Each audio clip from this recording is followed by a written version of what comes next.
My name is John Murphy, and I chair the Chamber's Government Affairs Committee. And we do things like this as a chamber every election cycle because it's really, really important for us that our members are informed on where candidates stand on issues related to the local business community, and that's why we do this sort of thing. So we want to make sure that come August that you guys are really prepared. And I can't stress enough, the August primary is critically important.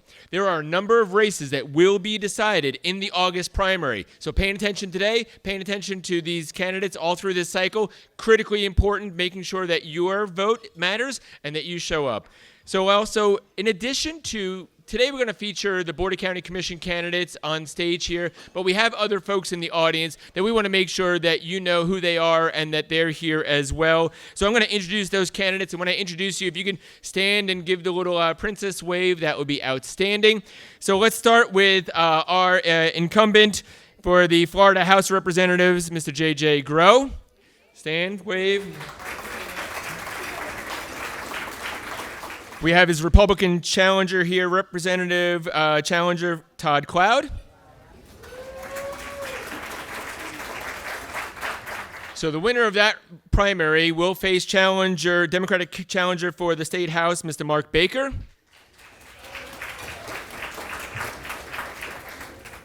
Citrus County, we elect our judges, and we have a circuit seat that is up in this round, and we have Ms. Lisa Yeager is with us here.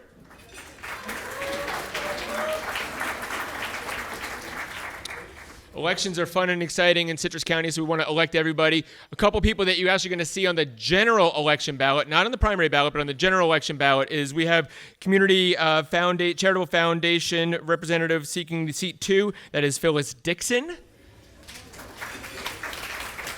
And then City of Inverness, their election also will coincide with the general election ballot. We have Crystal Lizanich with us here today. Crystal. All right, so with that, I want to, we have this indebtedness that we have sponsors that line up to be our sponsors of our chamber luncheon, and our chamber sponsor today is the YMCA. They are stalwart partners of ours. We have Citrus County Schools Career and Technical Education as our table sponsor today, so thank you guys. So today's festivities are also being recorded by the very capable team at Digital Hound Media, so thank you guys so much. We appreciate that. And that's really made possible because we had other businesses in the community that were willing to help defray that cost so that we didn't have to pass those costs along to our members. Wardlow and Cash, thank you guys so much for that.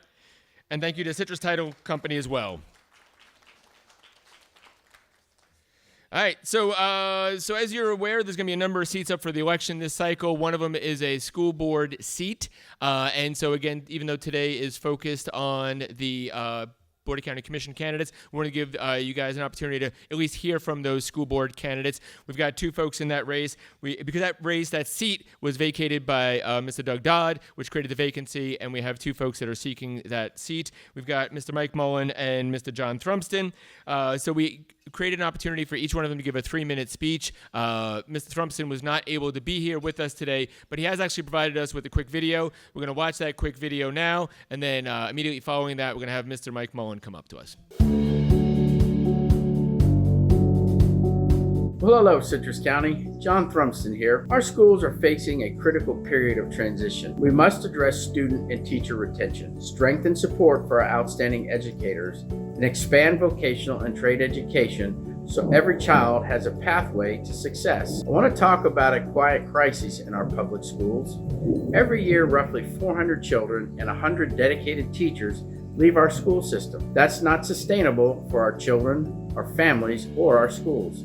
We need to address this issue head on. We've identified a major issue. We have no safe platform for parents and teachers to share why they're leaving, no anonymous way to give honest feedback without fear of retaliation. Here's my straightforward proposal. Create a protective, anonymous feedback system with 0 repercussions. This will give us real answers about why families and educators are walking away. With that data, we can finally fix the root problems and start keeping our children and our best teachers right here in Citrus County. This is common sense accountability. Did you know that about 52% of all college graduates are not even working in the field they spent years and thousands of dollars studying for. In our rapidly changing world, especially with AI transforming almost everything, this problem only gets worse. That's why, if elected, I will immediately propose bringing back the trades and forming a steering committee to establish a magnet school for the trades made up of parents, students, community leaders, and business owners. This isn't just talk. A strong trades magnet program will bring students back into our public schools and better prepare our kids for real jobs of today and tomorrow. By investing in vocation and trade education, we give every student a practical pathway to success, whether they choose college, a trade, or both. This means stronger schools, better outcomes, and a brighter future for Citrus County. My goal is simple: faithfully represent our community, address challenges with innovative solutions, and bridge any gaps between parents, students, teachers, and district leadership. Together we can do better, and we will build stronger schools for our kids and our future. I would like to take this opportunity to thank the Chamber of Commerce and its members for everything you do for Citrus County, and ask for your vote on August 18th. I'm John Thrumston, and may God bless Citrus County. Very good. So if we'd have Mr. Mike Mullen come up, also give his 3-minute speech. Good afternoon. My name is Mike Mullen, and I'm running for School Board District 3 seat. I'm running for the school board because I'm very passionate about public education. I've spent over 35 years of my life in public education. I married an elementary school teacher. She spent over 35 years of her life in the classroom. We've been married for 42 years. We raised 2 children in Citrus County schools. One is a school psychologist, and one is a homicide detective in Hillsborough County. So I'm very proud of both of them, and they're both, I think, an example of how good Citrus County schools are. Before going into public education, I served my country in the United States Army, Corps of Engineers. I was a commissioned officer and served about 5 years on active duty. I spent several years in the reserve when I was in Pennsylvania as well. My most recent work was as assistant superintendent of schools. I retired in 2023. Spent the last couple of years taking care of my parents, and now I'm looking to get back into public education. As assistant superintendent, I was in charge of oversight of 22 schools, the operations of 22 schools on a daily basis. I was also responsible for overseeing the district's budget and the budgeting process. I assisted the superintendent in developing the school board agendas on a monthly basis and the school board workshop agendas. Having an understanding of how revenue comes into the district and understanding how the revenue is spent is a vital part to being a school board member. Having the knowledge of knowing how each department in the district functions, having worked in most of those departments, I know how the impact of the budget is directly on those departmental functions. My priority as school board member will always be to keep students first in my decision making. I will also keep fiscal responsibility a focal point. If you want to know how we can help teacher salaries, how we can help classrooms, it starts with a good, sound budget. The number one job the school board has is to approve a sound budget. If you have a sound budget, you'll have salaries will be able to be, teacher salaries will be able to be addressed, as well as support staff. It's important that we take care of all our employees. I will be a strong proponent for vocational courses. I was a vocational teacher when I taught in secondary education.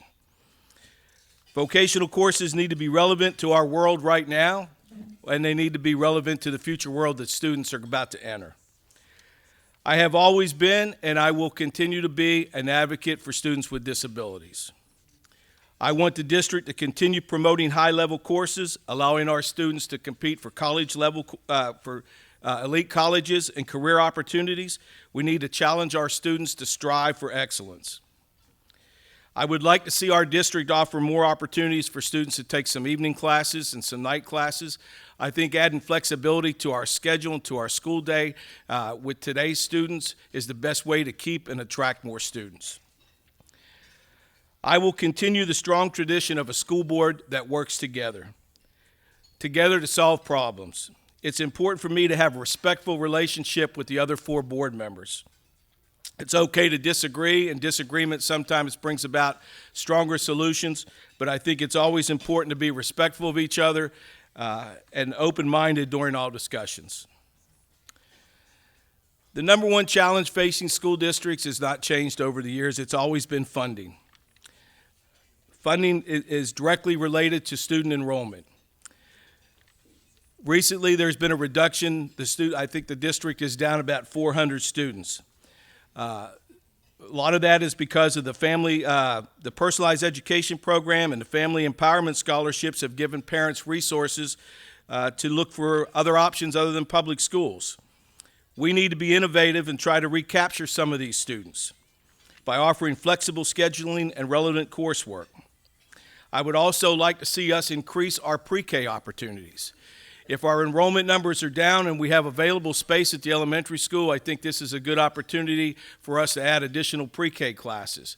Pre-K brings students into school a year earlier and helps give them a better foundation. It's not funded by the state's FTE program, but there are grants that the school district can seek that would fund these programs so that they don't cost any additional funds out of the district coffers. The inclusion of artificial intelligence in our world is an immediate challenge. We need to make sure we have an instructional staff that is trained to understand how AI might be used appropriately, and we need to have policy and guidelines in place for the use of AI. The need for bus drivers has drastically improved in the district over the years, but it's still difficult for the district to cover those on a daily basis. So I think there's some more work we can do in that area. The teacher shortage has certainly improved with the reduction of students, but it's still important that we keep up our recruiting efforts so that we maintain a certified instructor in all of our courses. In closing, I will tell you that I am a school board member, or I will be a school board member that can go to work on day one. The first day in office, I can go to work. I understand how the district works. I understand how the budget works. I understand how the expenditures work. I've worked in most departments in the district. I have the knowledge and credibility to allow me to have an impact with my fellow board members immediately. I want to keep our schools some of the best in the state. I need your help. Please vote for Mike Mullen, School Board District 3. Thank you. And with that, I will invite up Dr. Jim Harvey. That'll be the MC for the rest of the afternoon. It's my pleasure to welcome you to the Citrus County Primary Forum for Candidates for the Board of County Commissioners. At this time, I'd like to invite all the candidates to come up and take their seats at the dais. And our forum moderators and also our timer, if you'd take your seats, please, and we'll get started. This event has been organized by a subcommittee of the Governmental Affairs Committee of the Chamber to provide an exclusive opportunity for Chamber members to hear from the candidates who will be competing in the August primary. In fact, because there are only Republican candidates running for the Board of County Commissioners in both District 2 and District 4, this will be a universal primary for those seats, meaning all voters, whether Republicans, Democrat, NPA, or other, will choose their candidates during the primary, and the winner of the primary will be the winner of the elections for those respective seats. We thank all of the candidates that have consented to be a part of today's forum. Stacey Worthington running for BOCC District 2, Rebecca Bays and Jennifer Grogan running for Board of County Commissioners District 4, Commissioner Diana Finegan running for District 2, and Holli Herndon running for District 4 were invited to participate today but declined. As a quick disclaimer, some of you may know that a couple of members of the Chamber's Government Affairs Committee may be actively supporting particular candidates. However, they have had no part, not in any way privy to, or discussions or planning of today's forum, and were not present at any meetings or communications among the forum subcommittee.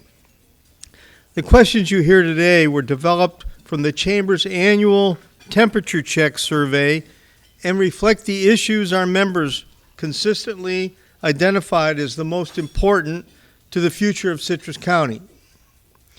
They are intended to give each candidate an equal opportunity to share their vision, priorities, and approach to governing. Candidates were previously made aware that there will be no opening statements today. Instead, each candidate was provided with the opportunity to sit for a videotaped interview a few weeks ago that allowed for introductory remarks and general questions. Those interviews are posted on the Chamber website, and we hope many of you have taken the opportunity to view them. I have viewed all of them, and I think it's well worth your time to go and watch them. For those of you who have not, we urge you to view them following this forum. The QR code, I don't know where it is, on the screen will take you to them. So now we'll go directly to our questions and conclude the forum today. Each candidate will have 2 minutes at the end to make a closing statement. Our timer for responses today is Tom Ryan. Tom, just raise your hand. He will warn you when you have 30 seconds remaining, and he'll also show you a time up sign by holding up the cards when your time is up. Today's moderators for the forum will be Garrett Atkins. Garrett, a member of the board, Chamber's Board of Directors, and Jerry Mulligan, a longtime Chamber Director and Chairman, who is now Director Emeritus. And if you don't know Jerry, you're probably from some other state. The order in which the candidates will respond today, as well as give their closing comments, we've drawn that randomly, and I will indicate what order they will go on each question. So let's begin. The following questions for our candidates were developed by the Chamber's Governmental Affairs Subcommittee with input from the Temperature Check Survey. Each of you will have the opportunity to give a 1-minute response. The order of responses has been created to give each candidate the opportunity to respond in a balanced first, second, and third position. I will announce the order of responses as our moderators read the questions. So let's get started. Garrett, if you would ask the first question, and then I'll let them know what order they're going in. Sure. So our first question is, looking ahead 10 to 20 years, what is your vision for Citrus County, and what role should the County Commission play in supporting the county's economy, workforce, and quality of life? Okay, Jennifer, you will go first, then Rebecca, then Stacey.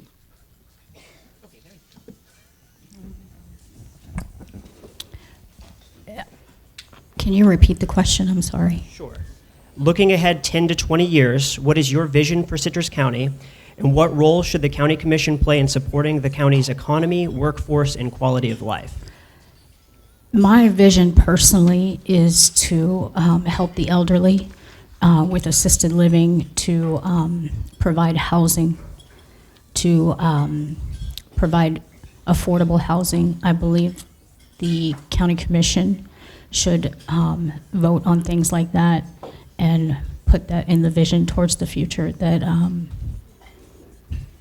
we need help with. There's a lot of people on Social Security that can't afford housing here. And I think the government needs to step in and help subsidize that. Rebecca? Hi, good afternoon. Thank you for being here. Citrus County and Florida in general has an affordability issue. And so when I think about Citrus County, I have always been a proponent that we should be forecasting many years in advance, particularly when it comes to our budget. And I've asked for the 5-year forecast, trying to look at and diversify what our economy looks like. Right now, we're about 80% residentially tax burden. If you had an investment account, you'd be looking to diversify your investments for your retirement. That's exactly what Citrus County needs to be doing. We have very little commercial and industrial base, and we have to change the trajectory. We have to give our children an opportunity when they grow up. We're borrowing Citrus County from our future, and that is our children, and we have to work so that we can provide good jobs for them and the families can grow and prosper here in Citrus County. Stacey? Thank you. I Thank you all for being here. Well, Commissioner Bays and I are going to kind of be on the same page on this one. I agree too, because people are very concerned right now. They're concerned with whether or not their children will be able to afford to live here, and seniors are concerned with whether or not they'll be able to afford to stay. I don't believe that a strong economy and a strong quality of life are discongruent. They are something that go hand in hand. And the county commission's job is to really create and regulate and make policies. We cannot create houses or build houses, but we can make sure that we have an environment where we can have builders be able to build homes that people can afford, because people who live, who work in Citrus County deserve to be able to afford to live here. Thank you all. Jerry, if you'd present the second question. Certainly. Thank you, Dr. Harvey. Citrus County continues to grow while residents also want to preserve the community's character and quality of life. How should the county plan for roads, utilities, and public services while managing future growth responsibly? Okay, the order will be Stacey, Jennifer, and Rebecca. Well, I'm sorry, could you? We'll repeat it. Citrus County continues to grow while residents also want to preserve the community's character and quality of life. How should the county plan for roads, utilities, and public services while managing future growth responsibly? Thank you for repeating the question. I would say that this is probably the top issue that I hear from voters. They talk about growth. And I had a conversation with a lovely person today, and that was her top concern as well. Not so much that people don't want new homes and businesses here, but rather that they're concerned about overdevelopment, traffic, and other things. I think we pile it all into growth. And so it definitely is a county commission's job to make sure that we are prioritizing infrastructure. When projects are coming into this area or new development, we have to say we want infrastructure first, or expand or put projects where infrastructure already exists. I'm sorry, Jennifer. Can you repeat the question? One more time. Citrus County continues to grow while residents also want to preserve the community's character and quality of life. How should the county plan for roads, utilities, and public services while managing the future growth in a responsible way? I think the county should take care of the roads. I think they should take care of the sheriff's department. I think we need to focus on that. And I'm not sure how it's going right now, but I think it could be done better, but I don't know the answer to how it can be done better. But I'm willing to learn. Rebecca? You know, there are decisions that are made many years ago, 40, 50 years ago, and it's called the comp plan, and there's probably several people in this room that worked on that comp plan. What we're experiencing today is the work of that comp plan 40, 50 years ago. All of this growth was designed to go right down the middle of 491 through 486, and that's where you're seeing it. Unfortunately, when we talk about utilities and we talk about roads, those are very expensive things. And you don't get the money to build those things, just like you would if you were in a business. You can't build ahead of time. We can plan for it, but until the rooftops show up and the people get here, there's not really functional money that's coming for that, unfortunately. I would tell you, if we look at what has happened over the last 40 or 50 years with the DRIs, the Development of Regional Impacts, that's Sugar Mill Woods, that's Pine Ridge, that's Citrus Springs. What you feel today, there are 53,600 lots that are waiting for a permit. Time's up. I'm just going to say this. These are very complicated questions, hard to answer in 1 minute. Garrett, next question, please. What role do you feel the county should play in economic development? Rebecca, Stacey, and then Jennifer. As I said earlier, we are about 80% residential tax burden at this point, and I said if you were going to have an investment pot, you would want to diversify your revenue. That's exactly where we're at. We have been working very hard on economic development. The business airport, or the business industrial airport out at Inverness, we've been working to expand that to bring opportunities that we can actually make career jobs out there, working with the Coochie Technical. At the end of the day, we have to be business partners, whether it is with our constitutional officers, whether it is with our state agencies, or our state representatives and elected officials. We've got to work to bring those type jobs here so that we can create the opportunities that we can have families here. It's tough because we struggle with the workforce. We actually have a skills gap. We have about 55,000 in workforce today, and 50% of those leave to go work someplace in another county. And we have to figure out a way that we bring them back home and have those jobs here.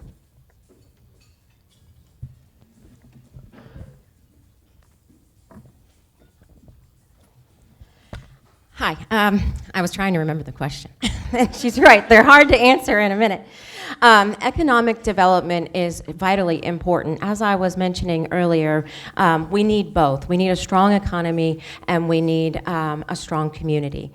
For the county, what their role is that they can provide an environment where we can have economic development. They don't go and affect interest rates and insurance rates, but I know coming from our line of work, I'm a small business owner, the county, they can make it easier to do business here. There's a lot of times when there's frustrations with permits and planning and other things, and if you want to expand your business, good luck with that. A friend of mine said something not too long ago, and I want to take it, and I know I saw her here today, Tabitha, don't tell me no, tell me how. So a lot of times we don't communicate well when people are trying to come in and invest in this community, and we need to do a better job with communication and explaining how people can move through the process and do things here, because creating career jobs is very important. So our children don't have to, you can put that down. So our children don't have to move out of the county to work. Jennifer.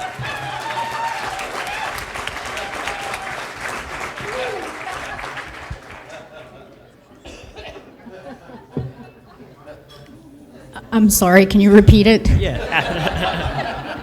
Yeah, absolutely. So the question is, what role do you feel the county should play in economic development?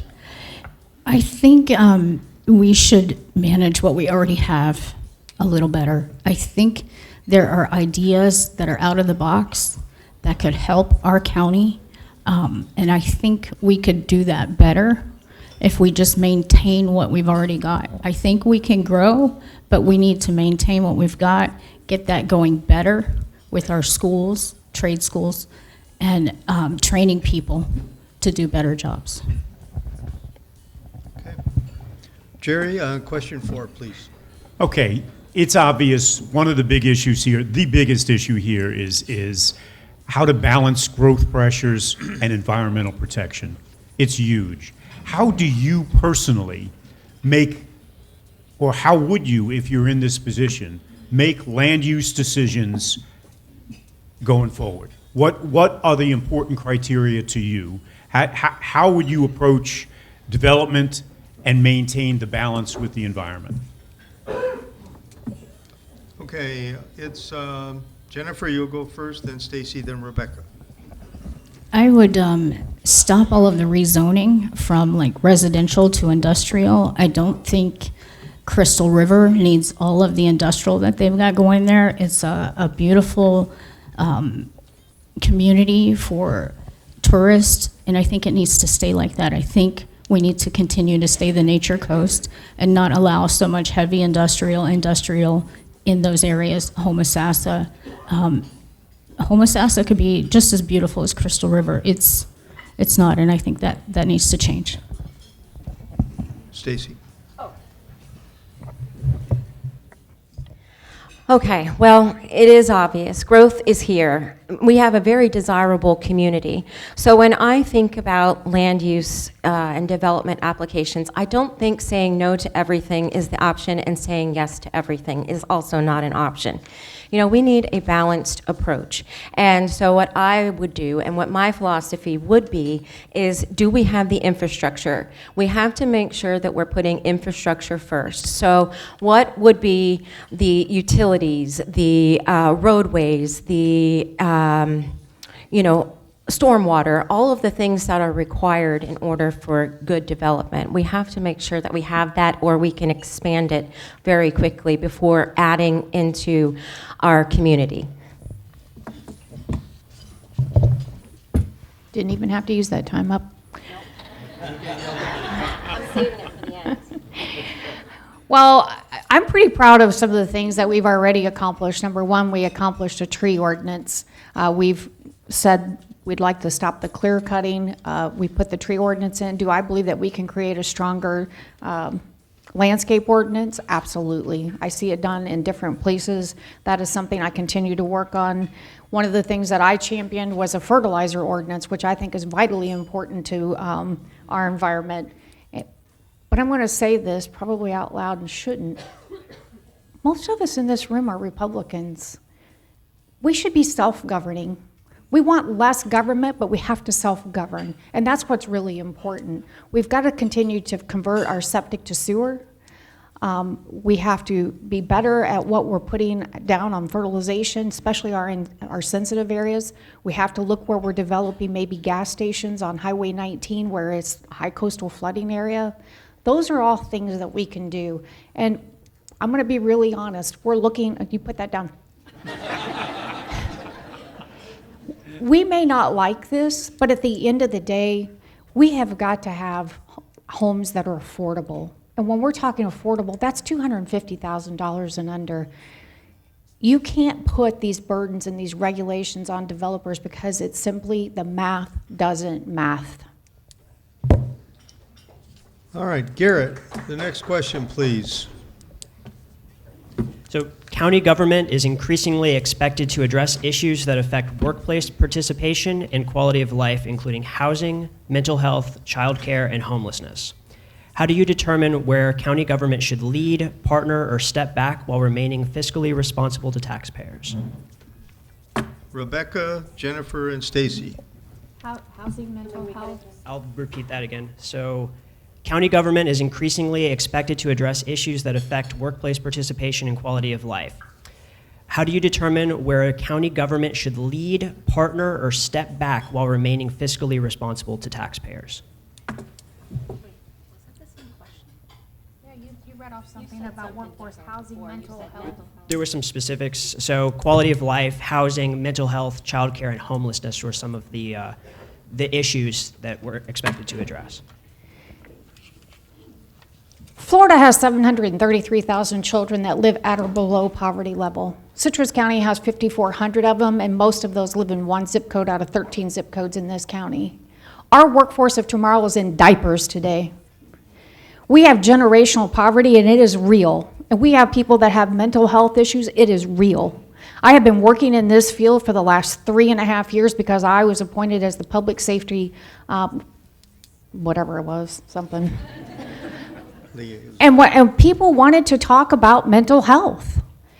And we have got to make sure that our families can get into, they have to have daycare, but we have to make sure that our kids are educated. If you want to talk about changing generational poverty, it starts with those babies. We need daycare. People get back to work. Put those kids in daycare. Make sure that they're kindergarten ready. When they're kindergarten ready, they can read at third grade level. They've got a promising future. And those kids are our future. Jennifer?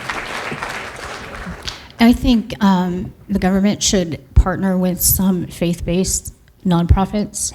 The churches are already doing this. We're already doing this. We help with homelessness. We help with food. And I think the government could partner in helping getting people the right training they need to do those things better.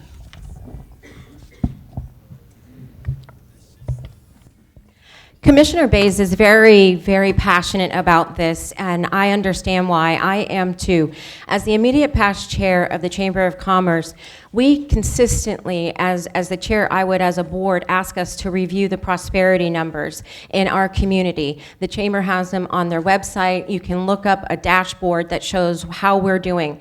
And unfortunately, the numbers are not always good. In fact, we have the highest unemployment. We have incredible homelessness, and it all impacts us as business owners. These are our workforce. And I actually get frustrated sometimes because it seems as if, and this is no criticism, but and it's an idea that I had, the county commission is not leading on these issues. And so what I was thinking is I would like to see us have workshops specifically on each of these different topics on a regular basis so we can bring in all of the parties that are working in these areas and really workshop these and connect the dots for our future.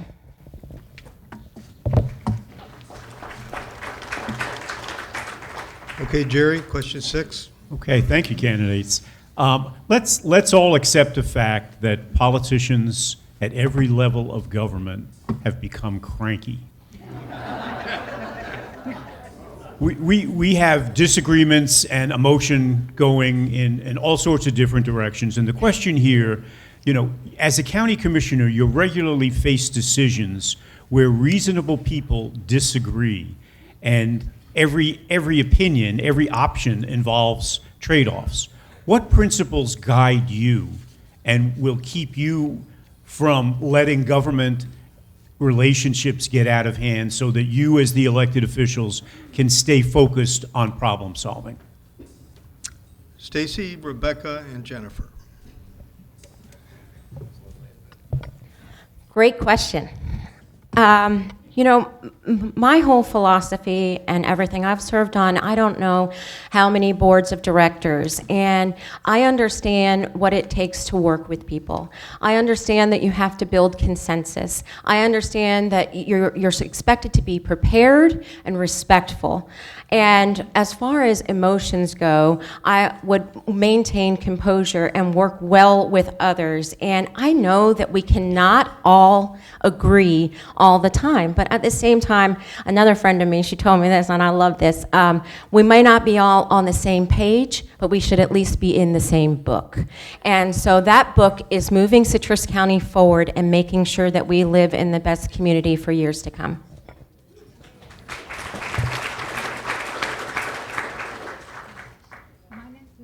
Rebecca. Man, you've got some great analogies today. I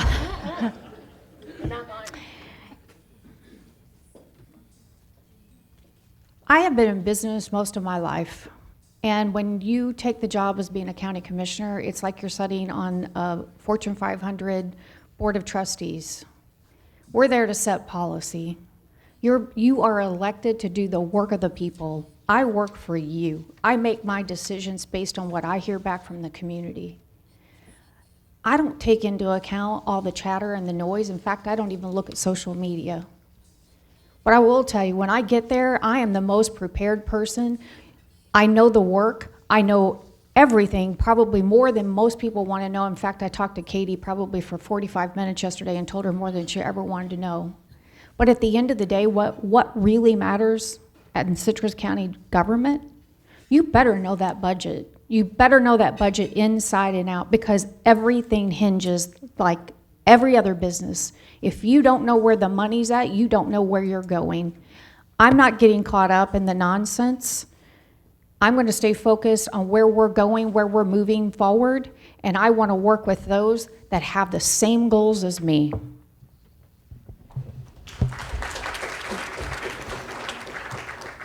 I don't think Rebecca is grouchy. I think your haircut's awesome. Being a pastor, and I get up and I read the Bible and expound it to people, and sometimes it makes people mad, and sometimes it makes people happy. And I've got to be able to lovingly talk to them and say, listen, this is what it says. I understand that you don't like that. That's not my opinion. That's what it is. But I still love you, and we can be friends. And I think when you're in a room talking, not everyone's going to like you, and not everyone's going to hate you. I found that out today. Thank you guys for having me. But it's been a beautiful experience, and you just keep pushing forward, and it's going to be okay, and we can all get along. Thank you. We're going to continue on with our questions, and these will also be limited to 1 minute each. So Garrett, if you'd continue, please. Sure. How should Citrus County balance development and conservation? Rebecca, Stacey, and Jennifer. Citrus County's 30%, 36% in conservation today. If you looked at our land mass, we're about 350,000 acres. And if you take out of that what you can't develop, that's about 50%. I think a lot of what we hear today, balancing it, has already been done for us. I, for one, am a farm girl. I live out in the boonies on about 100 acres, and I want everything around me to remain that way. And I think that's exactly, when you look at our comp plan that was planned for us years ago, that's exactly how our county has been developed. Senator McLean from Marion County told me this a couple weeks back at the Florida Association of Counties, and I had a hard time wrapping my head around it. But if you looked at all the development that's happened in the state of Florida over the last 20 years, it's less than 700 square acres. I was like, I can't believe that. That shocked me. It's something that I really want to look into. I want to look and see exactly what we have developed in Citrus County. When we talk about growth, we're feeling the pressures of what happened from a comp plan in 1980. I'm going to go back to it once again. There's 53,600 lots waiting for somebody to pull a permit. Sugar Mill Woods, Citrus Springs, Pine Ridge. It doesn't have anything to do with one other development. You're feeling the pressure that's going on 486, which is all commercial development. My opponent here said something earlier. I want to clear the record up with this. There's only 1.5% of Citrus County that is zoned commercial, and about 0.6 is zoned industrial. We need a taxpayer mix if we're going to diversify our economy and create a good economy for the future. One more time, we're borrowing this from our children and our grandchildren. This isn't ours. It's ours to leave for something that they'll be proud of. Stacey. Commissioner Bays just gave all of the really good numbers and information, and she's right. She described how we have so much conservation in lands that are already protected, including our wetlands and our forests. And so I'll talk about something a little bit different. You know, recently we did have a discussion about greenprint, and that was protecting additional lands. And other counties, they have referendums at times that they put on their ballot that are protecting environmentally sensitive lands. So if we as a community are very serious about conservation, we can go to the voters and ask them if they want to designate a small part of the mill to go into a pot where we save money to purchase environmentally sensitive land, or if the green print idea made sense.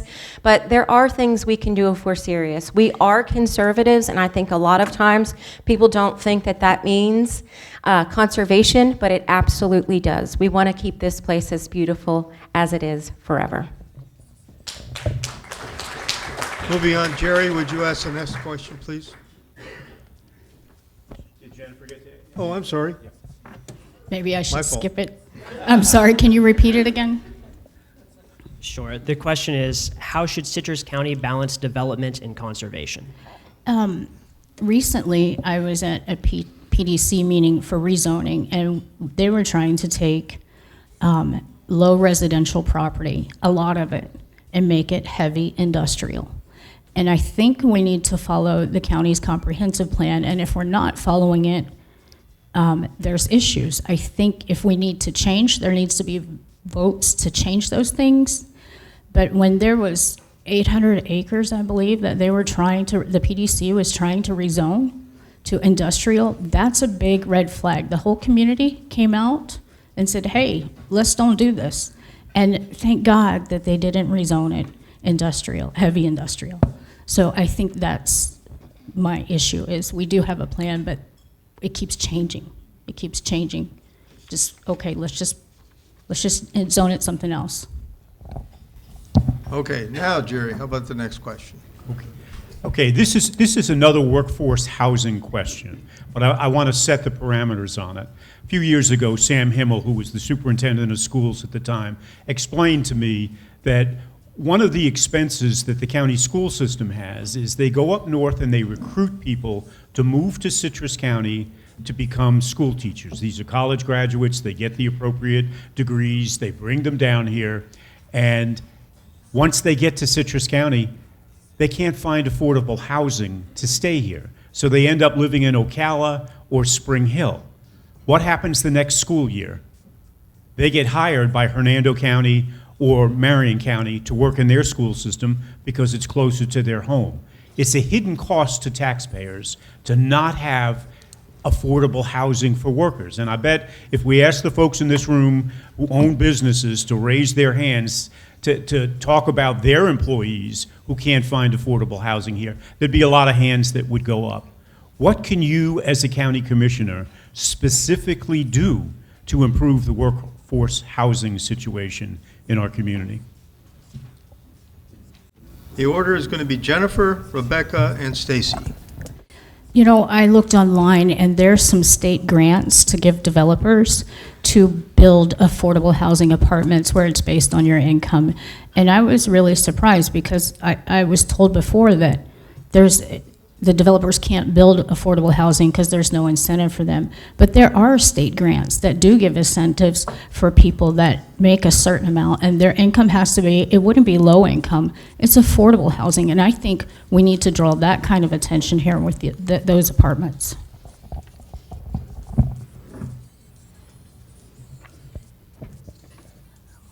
This is one of those very complicated questions, once again. We've had something that we've called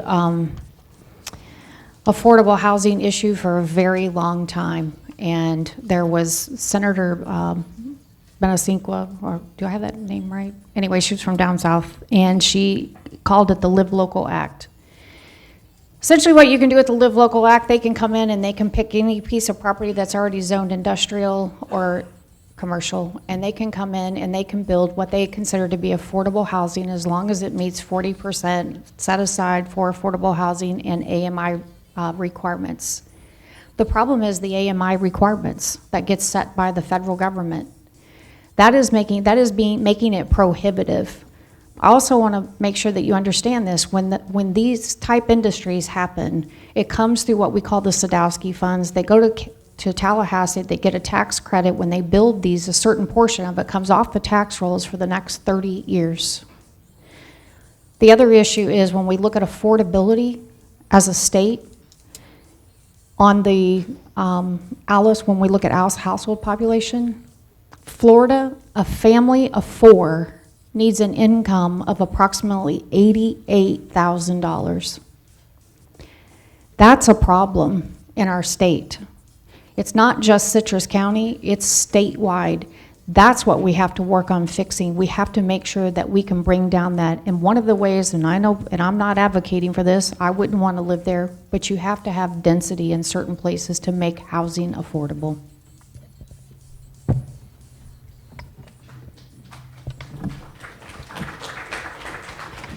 Affordable housing. My husband and I own an air conditioning company, Worthington AC, legacy member.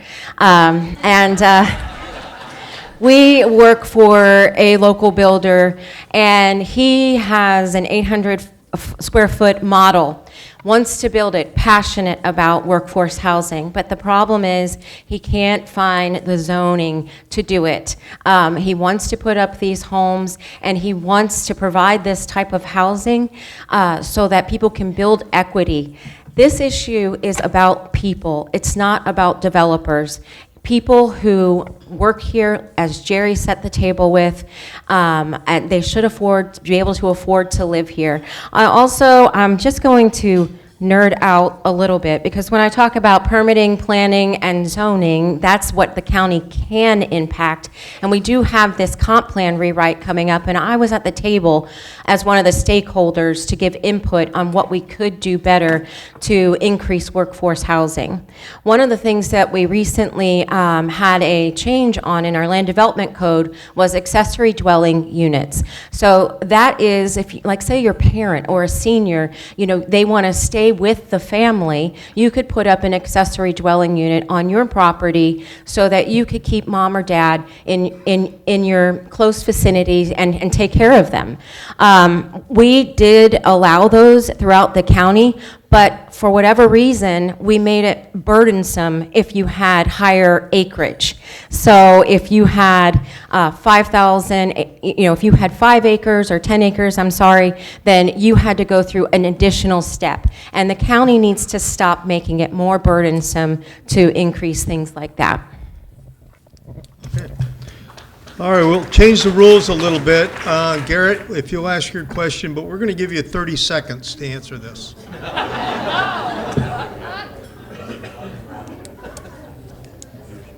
All right. This is like a Last torture question. session. What leadership quality is most important for a county commissioner? Stacey, Jennifer, and Rebecca. I think the most important quality for leadership for a county commissioner is someone who is willing to do the work, be prepared, and knows about how to work with others and knows how to build consensus. Those 5 county commissioners, you need to get at least 2 of them to be seeing your way of thinking in order to move any priority forward. And so that is very important in leadership. Jennifer. I think the leader should have people, the people. We should care about everyone here and not just about the money.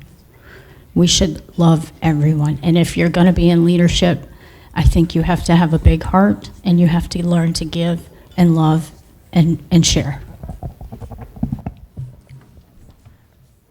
Leadership for me is about connecting with the residents. Again, I work for you.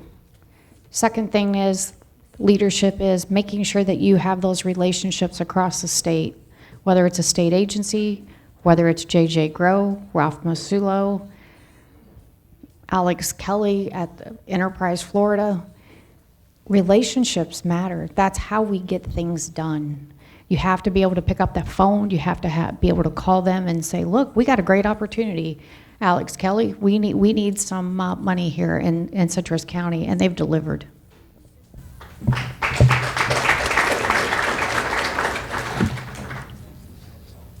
Well, we're going to change the rules again.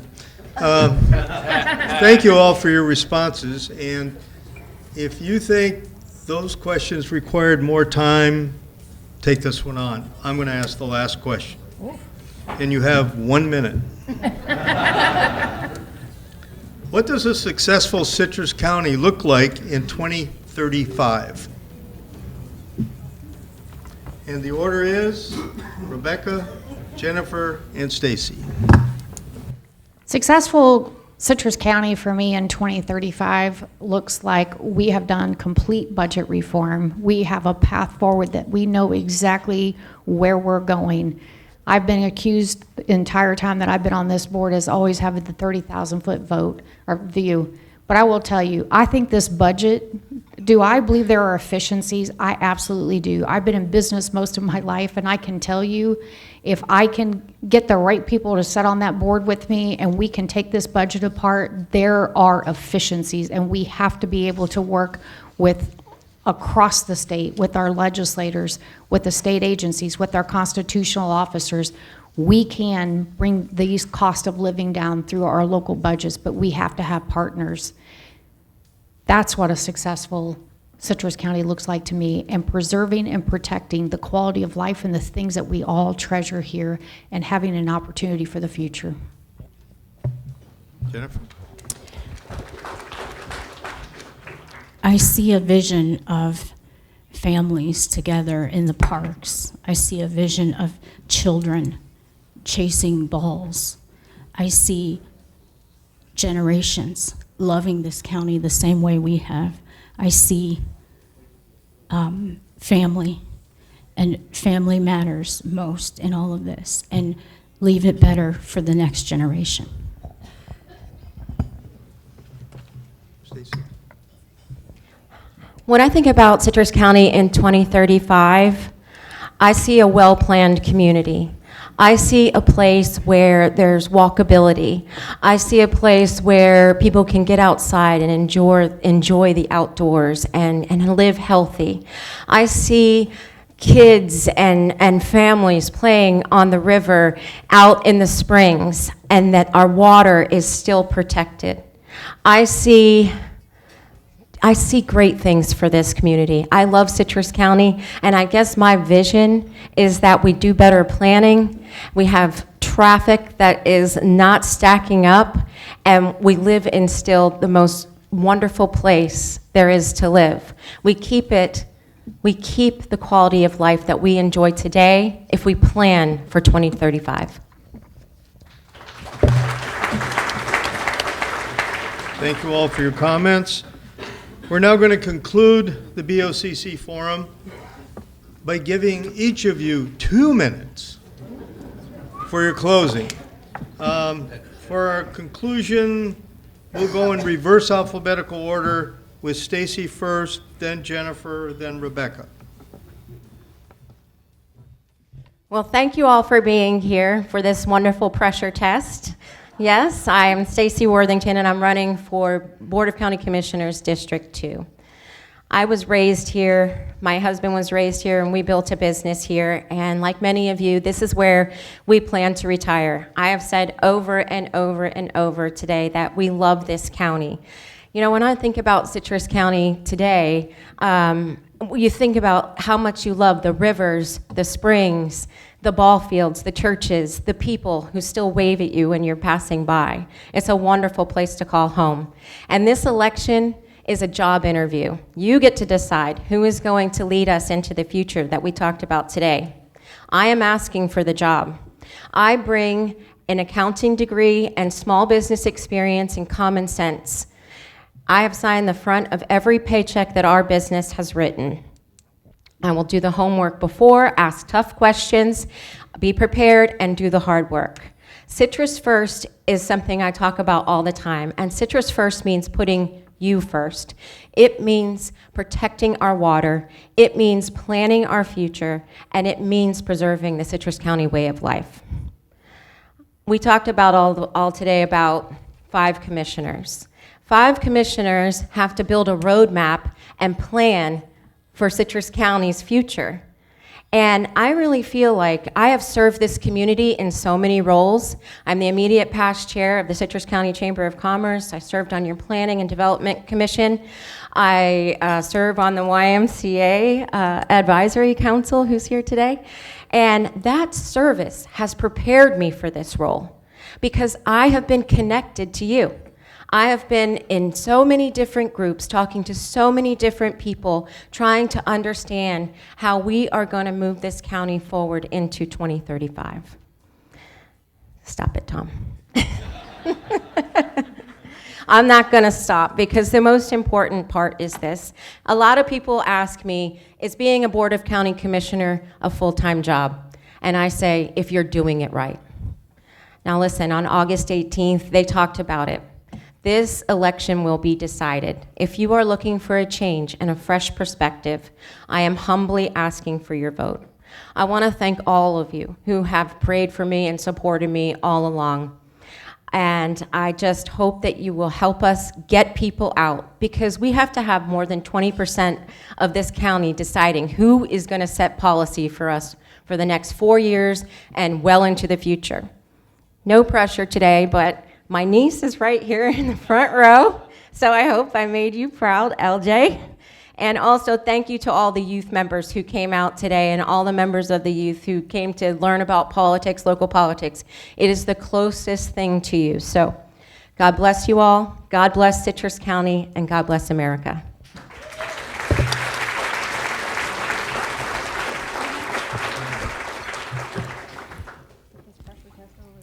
I gotta keep these glasses on because I'm gonna read a little bit.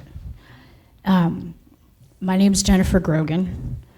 I've been in Citrus County approximately 10 years. I'm married over here. And I want to get a little bit on a personal level and talk to you about me. I'm a product of divorce, molestation, and addiction, but I believe in redemption. April 15, 2012, my life changed and I haven't looked back. I started a nonprofit in 2015 doing women's hair for donation only. That has since grown into Inside Out Assembly, where we have a coffee shop and serve breakfast to the homeless Monday through Friday. A food pantry that serves our community 3 times a week, and an outreach in an assisted living community. I started my salon in 2020. My goal in running for county commissioner is to serve the community more.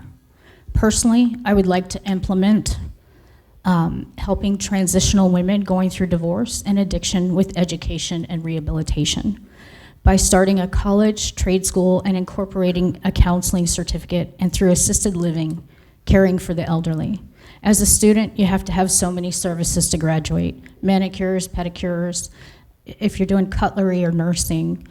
I would like to implement these students going to assisted living and to give those services to our elderly. As a commissioner, I believe we can manage our local resources to implement better ideas in the community. Thank you, and I hope I have your vote.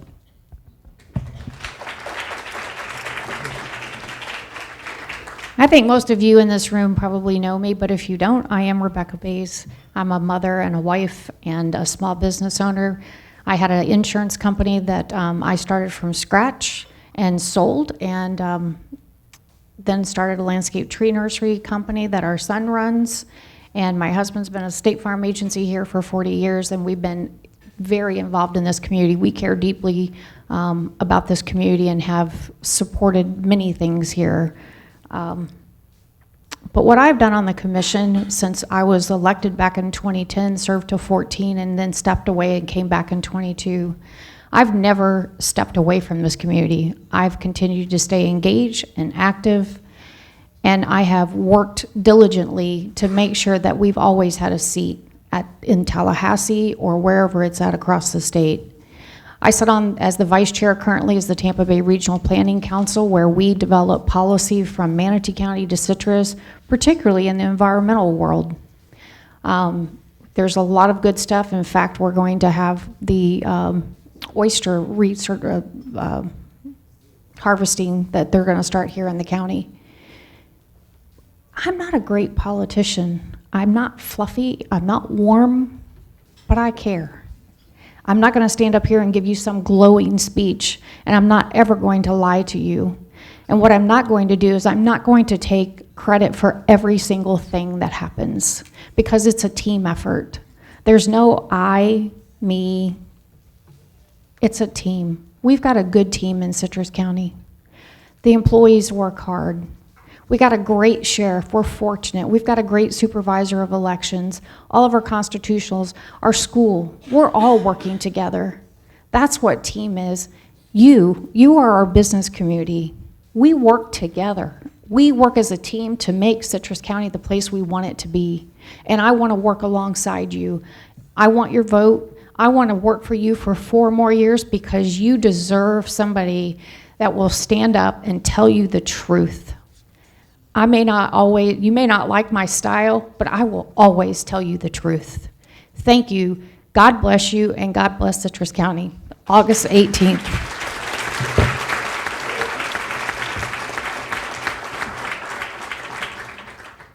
We would like to thank all of the candidates today for their time, their dedication, and their commitment to serving the citizens of Citrus County.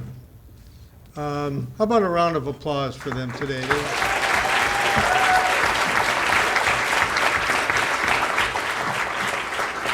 I don't think anyone can say they weren't tested. But I also would be remiss if I didn't thank the chamber staff. They did a terrific job. They don't make this happen overnight. So how about a round of applause for all the chamber staff? And with that, I'm going to turn the podium back to John, who, by the way, chairs the Governmental Affairs Committee that really puts all the energy into this event. So, John, thank you for your efforts, and the microphone's yours. We're going to land this plane pretty quickly. First and foremost, as we're kind of throwing out the thank yous, again, to our moderators, to Dr. Harvey, these guys were awesome, so thank you guys so much. Appreciate it. There it is. A couple of quick reminders. Again, I just can't say it enough. There are a number of races that will be decided in the primary. It is critically important that you're paying attention today and you're sharing that message with those around you, right? Get informed. You're doing that today, right? Be active in that voting process. That's really critically important. So we've got early voting that's coming up. First date that's really, the first one on the radar screen is July the 20th. That is the last day to register or change your party affiliation. That's the first date that comes up. And then we've got the early vote period. Early vote is going to be August 7th through August 15th. That's every day, including the weekends. Important that you guys participate in that, as well as August 18th is the primary. So there's that.